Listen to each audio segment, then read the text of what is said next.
Hello बच्चों, let's read the question. The question is 2 helium 3 and 1 helium 3 nuclei have same mass number. Do they have same binding energy? ठीक है बच्चों, तो हमें क्या दे रखा है कि 2 helium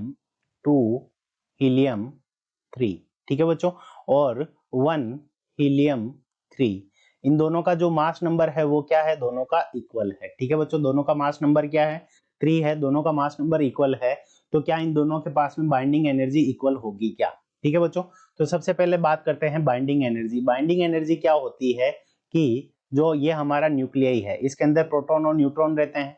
तो न्यूक्लियाई को ब्रेक करने के लिए बाहर से एक एनर्जी सप्लाई की जाती है. ठीक है बच्चों, तो एनर्जी मान लो ई सप्लाई की, तो उस कंडीशन के अंदर अगर ये टूट जाता है तो वो हमारी क्या होती है, जितनी ज्यादा एनर्जी लगानी पड़ती है उतनी ही उसकी क्या होती है, बाइंडिंग एनर्जी ज्यादा होती है.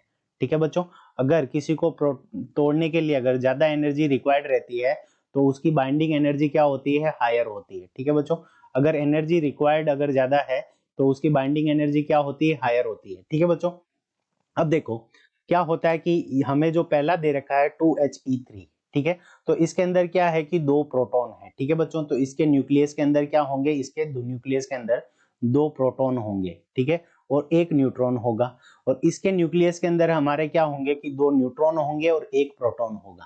ठीक है, तो 1 न्यूट्रॉन, 2 न्यूट्रॉन हो गए और 1 प्रोटॉन है.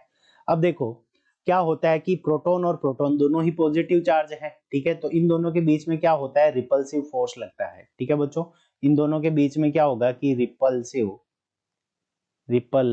फोर्स लगता है. ठीक है, तो इन दोनों के बीच में रिपल्सिव फोर्स लगेगा. और जो सेकंड वाला केस है उसके अंदर रिपल्सिव, ठीक है, तो दोनों प्रोटॉन के बीच में क्या होगा कि रिपल्सिव फोर्स लगेगा. तो रिपल्सिव फोर्स लगने के कारण क्या होगा कि हमें एनर्जी कम देनी पड़ेगी. एनर्जी रिक्वायर्ड जो रहेगी वो क्या रहेगी, कम रहेगी. ठीक है, तो रिपल्सिव फोर्स लगेगा, इसके कारण एनर्जी कम देनी पड़ेगी. और सेकंड केस के अंदर क्या होगा कि यहाँ पे न्यूट्रॉन और न्यूट्रॉन है, दोनों न्यूट्रल है, इनके ऊपर कोई चार्ज नहीं है, प्रोटॉन अकेला है चार्ज वाला. ठीक है, तो यहाँ पे जो एनर्जी रिक्वायर्ड होगी वो क्या होगी कि मोर एनर्जी रिक्वायर्ड. ठीक है बच्चों, तो इसको तोड़ने के लिए हमें क्या देना पड़ेगा, मोर एनर्जी. ठीक है, मोर एनर्जी रिक्वायर्ड. ठीक है बच्चों, तो इसको तोड़ने के लिए हमें एनर्जी क्या देनी पड़ेगी, तो ज्यादा देनी पड़ेगी.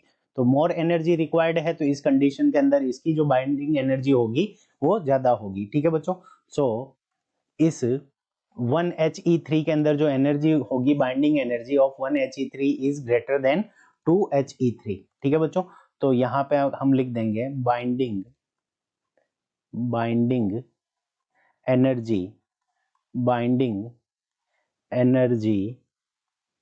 ऑफ